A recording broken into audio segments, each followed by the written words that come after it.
দেশের সর্বোচ্চ আদালত আপিল বিভাগ আজকে যে রায়টি দিয়েছে, প্রথমেই বলেছেন যে appeal and review is allowed unanimously. এখানে কোনো মেজরিটি এবং মাইনরিটি নাই, সকল জাজ ইউনানিমাসলি আমাদের অ্যাপিল এবং রিভিউ অ্যালাউ করেছে। এর অর্থ ইউনানিমাস মানে সর্বসম্মতিক্রমে। আজকে আপনারা জানেন যে আজকের দিনটি সারা বাংলাদেশের মানুষের জন্য মনে হয় যে একটা ঈদের দিন।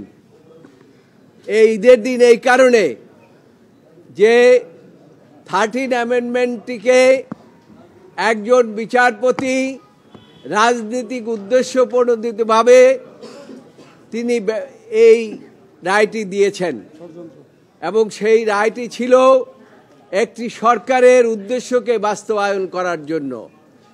এই সরকার গণতন্ত্রকে ধ্বংস করেছে, সেই সরকার এই রায়ের উপরে ভিত্তি করে সংবিধান সংশোধন করে ফেলেছিলেন।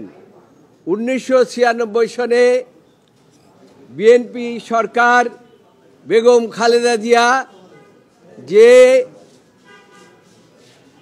তত্ত্বাবধায়ক সরকার ব্যবস্থা প্রবর্তন করেছিলেন, সেই তত্ত্বাবধায়ক সরকার ব্যবস্থা তিনি বাতিল করেছিলেন, এবং এমনভাবে বাতিল করেছেন যে তিনি সরকার যেভাবে অ্যামেন্ডমেন্ট করেছেন তার রিটায়ারমেন্টের পরে তিনি সেইভাবেই তিনি সেটা বাতিল করেছেন। অর্থাৎ প্রধান বিচারপতি ফলে আজকের রায়ের ফলে, আমি তো আগেই বলেছি, আজকের রায়ের ফলে আবার তত্ত্বাবধায়ক ব্যবস্থা ফিরে এসেছে। দেশের মানুষ এতদিন যে ভোট দিতে পারে নাই, তারা এখন ভোট দিতে পারবে। এবং সর্বশেষ যে কথাটি আদালত বলেছেন যে পার্লামেন্ট এবং এই যে রায়টি হলো প্রসপেক্টিভ। আমি আগেও বলেছি, আমরা আবেদন করেছিলাম যে আপিল এবং রিভিউটি মাননীয় আদালত আপনারা প্রসপেক্টিভ ওয়েতে আপনারা এই বিষয়ে বলবেন, এবং আইনের ব্যাখ্যাও আমরা সেই জন্য দিয়েছিলাম।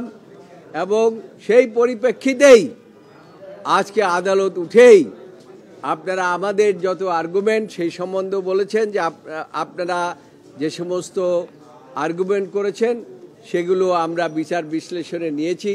তিনি একটি বিষয়ের উপরে বলেছেন যে তত্ত্বাবধায়ক সরকার ব্যবস্থা যে 58(1) and 58(2) আর্টিকেল 58(1) and 58(2) আবার পুনর্বহাল হলো। এর অর্থ হলো তত্ত্বাবধায়ক ব্যবস্থা আবার ফিরে আসলো। তিনি জাজমেন্টের অন্যান্য বিষয়গুলো বলেছে, এইটা হলো প্রিলিমিনারি, আমরা জাজমেন্ট দিলাম ইউনিভার্সালি, জাজমেন্ট ফলোড, আরো এর মধ্যে হয়তোবা কোনো কিছু ডিটেলস ইনক্লুড করতে পারে।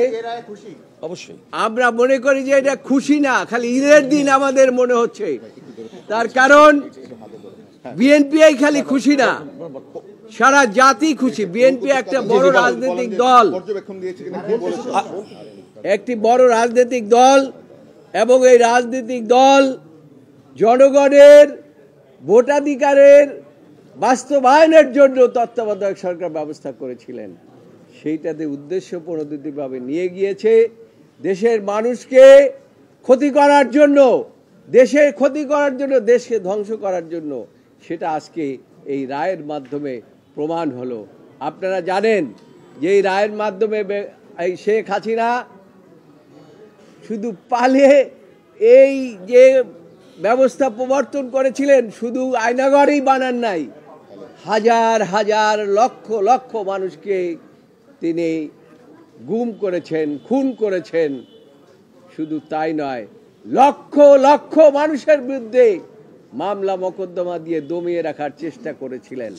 সেই থেকে আমার মনে হয় আজকে আমরা মুক্তি পেলাম, এবং দেশের সর্বোচ্চ আদালত প্রায় 8 দিন পর্যন্ত এই মামলাগুলো শুনেছেন।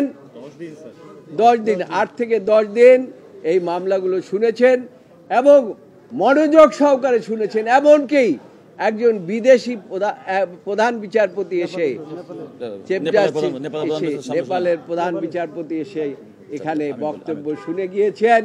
কাজেই আমরা মনে করি এই জাজমেন্টটি এই দেশের জন্য একটা মাইলফলক এবং আজকে যে বিচার বিভাগ স্বাধীনভাবে দায়িত্ব পালন করতে পেরেছে তা হচ্ছে শেখ হাসিনা পালিয়ে যাওয়ার